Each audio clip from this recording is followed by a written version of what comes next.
Mummy हो गई?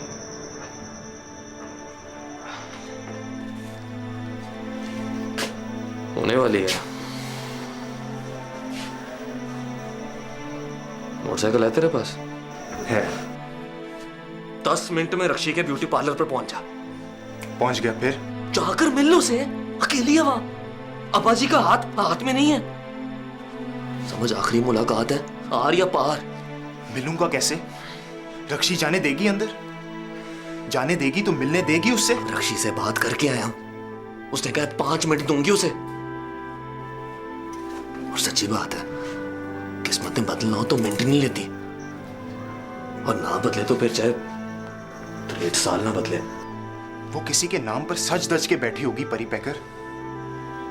5 minute में वो मेरी क्या सुनेगी? मैंने खिड़की में खड़े होकर तेरी तरफ तकते हुए देखा है उसे।